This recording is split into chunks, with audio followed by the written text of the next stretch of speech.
अस्सलाम वालेकुम नाज़रीन, मैं हूं मंसूर अली खान। अपने डेली चैनल के ऊपर आपको खुशामदीद कहेंगे। पिछले 12 घंटे की आम तरीन खबरों के साथ एक दफा फिर हम आपके सामने हाजिर हैं। इंटरनेशनल और पाकिस्तानी खबरें, खासतौर पे पाकिस्तान तहरीक इंसाफ का जलसा हुआ है, उसे भी इवैल्यूएट करेंगे। वो जलसा कैसा था, हिट था, फ्लॉप था, इसके बारे में बात करेंगे। उससे पहले आपसे रिक्वेस्ट के चैनल को सब्सक्राइब करना मत भूलिएगा, बेल आइकन प्रेस कीजिए। अगर आपको वीडियो पसंद आए उसे लाइक और शेयर जरूर कीजिएगा, और साथ ही साथ उसकी टाइमलाइन को जो है अगर देखा जाए तो ये मुमकिन नहीं है, क्योंकि उस शख्स के ने जो है वो 2012 से 2016 के दरमियान इंजीनियरिंग की तालीम जो है वो मुकम्मल की थी, और उसकी उम्र 24 साल नहीं बल्कि 2025 में तकरीबन 31-32 साल उसकी उम्र होनी चाहिए थी। जबकि जो शूटर था उसकी एज डिफरेंट है, जो प्रोफाइल जिसकी शेयर की जा रही है उसकी प्रोफाइल जो है वो डिफरेंट है।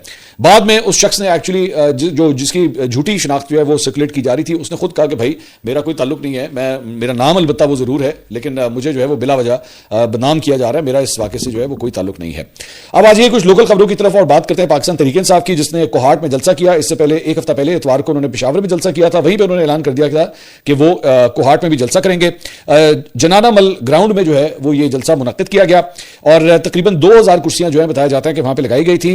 हंगू, करक, बन्नू और पेशावर से जो है लोगों ने इस जलसे के अंदर शिरकत की। जलसे में बताया जाता है तकरीबन 10 से 12 हजार अफराद जो है वहां पे मौजूद थे। खवातीन की तादाद तकरीबन कोई 50 के लगभग बताई जाती है। ज़हन में रखिएगा, ये जो लोकल रिपोर्टर्स हैं वहां से हम ये खबरें आपको बता रहे हैं। जलसे में जो अहम शख्सियात नहीं आई वो बड़ा इंपॉर्टेंट है पाकिस्तान तहरीक इंसाफ के, जिन्होंने शिरकत नहीं की। उसमें जनाब अली अमीन गंडापुर साहब, साबिक वजीर आला, पेशावर के जलसे में भी नहीं थे और यहां पे भी नहीं आए।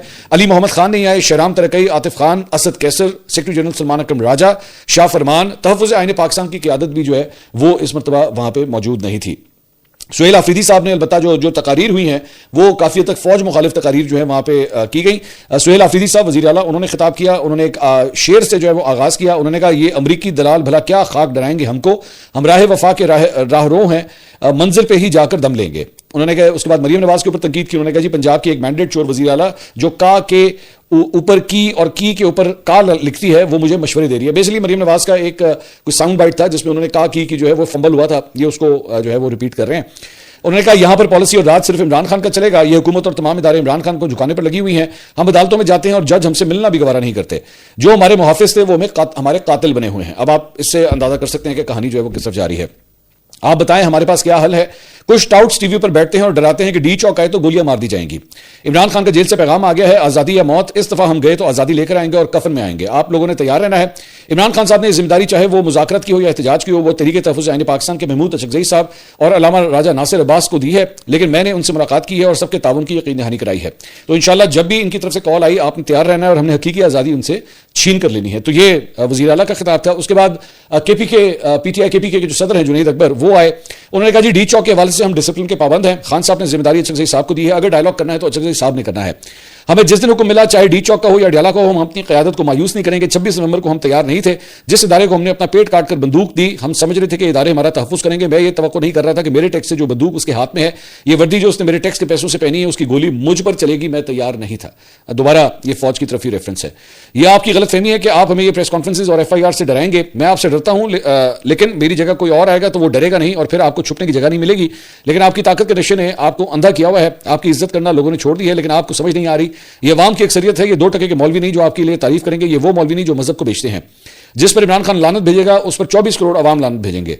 जिस दिन किसी ने गवर्नर राज लगाने की कोशिश की उस दिन आपने इंतजार नहीं करना, आपने गवर्नर हाउस का घेराव करना है। शफीउल्लाह जान साहब जो तर्जुमान है केपी गवर्नमेंट के, वो आए। उन्होंने कहा, जी मेरा पैगाम उन इदारों के लिए है, अगर सुहेल आफरीदी दरमियान में से हट गया तो लोगों के जज्बात आप कंट्रोल नहीं कर सकेंगे। सुहेल आफरीदी साहब, लोग आपकी तरफ देख रहे हैं, आपने इमरान खान को रिहा करवाना है और वजीर आजम के तख्त पर बैठाना है। मैं उस प्रेस कॉन्फ्रेंस करने वाले को कहता हूं, अब ये दोबारा एस्टैब्लिशमेंट की तरफ जा रहे हैं, कि आपकी प्रेस कॉन्फ्रेंस की ऐसी की तैसी, आपकी प्रेस कॉन्फ्रेंस पर यह कोहाट वालों ने रंदा फेर दिया है। खुदा की कसम, अगर सुहेल आफरीदी हट गया तो ना इस्लामाबाद रहेगा और ना वज़ीर आज़म हाउस रहेगा। हम आपसे दरख्वास्त करते हैं कि हमें दीवार से ना लगाएं, हमें सियासी स्पेस दें। हम इंशाल्लाह सुहेल आफरीदी डी चौक, हमें इंशाल्लाह सुहेल आफरीदी डी चौक लेकर जाएंगे।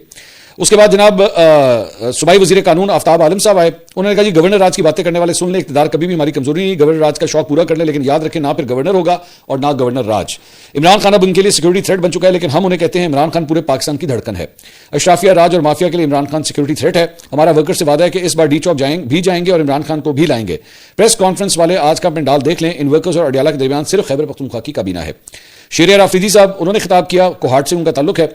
انہوں نے کہا جی پاکستان کے وسائل پر صرف اسلام آباد اور لاہور کا حق ہے, کبھی آٹا اور کبھی دوسرے وسائل بند کر کے ہماری حق تلفی کی جا رہی ہے, ہمیں دیوار سے لگانے کی کوشش کی گئی ہے, چادر اور چار دیواری کا تقدس پامال کیا گیا, مگر یہ جذبہ دیکھ لیں عمران خان ہماری ضد ہے, پاکستان اور عمران خان پر کوئی سودے بازی نہیں ہوگی. تو یہ جناب وہاں سے جو ہے وہ تقریریں کی گئی جس کا تھوڑا سا خلاصہ جو ہے وہ ہم نے آپ کے ساتھ شیئر کیا. آج ٹی وی نے جناب رپورٹ کیا ہے کہ پاکستان تحریک انصاف نے 7 دسمبر جو لاسٹ پشاور کے اندر جو جلسہ ہوا تھا اس میں مطلوبہ تعداد میں کارکنان نہ پہنچانے کے اوپر ذیلی تنظیم کے 25 ارکان کو انہوں نے شوکاز نوٹسز جاری کر دیے ہیں, اور نوٹس کے اجرا کے بعد کئی عہدیداروں نے جو ہے وہ اپنے استعفے پیش کر دیے ہیں. پشاور میں پی ٹی آئی کے جلسے کے دوران ذیلی تنظیم کے عہدیدار کارکنان کو جلسہ گاہ تک پہنچانے میں ناکام رہے, جس پر پارٹی کی جانب سے مطلع اراکین کو 3 دن کے اندر جو ہے وہ شوکاز نوٹس جاری کیا گیا ہے کہ جی 3 دن ہے آپ کے پاس, اور اس میں کہا گیا تسلی بخش وضاحت نہ آنے کی صورت میں تعدیبی کارروائی جو ہے وہ عمل میں لائی جائے گی, لیکن اس سے پہلے کئی عہدیداروں نے جو ہے اپنے استعفے پیش کر دیے ہیں. اس کے علاوہ پاکستان بار کونسل کا جو ہے وہ جناب الیکشن ہوا, پنجاب کی 11 نشستوں میں سے 8 نشستوں کے اوپر آسما جہانگیر گروپ ان کے امیدواروں نے جو ہے وہ میدان مار لیا.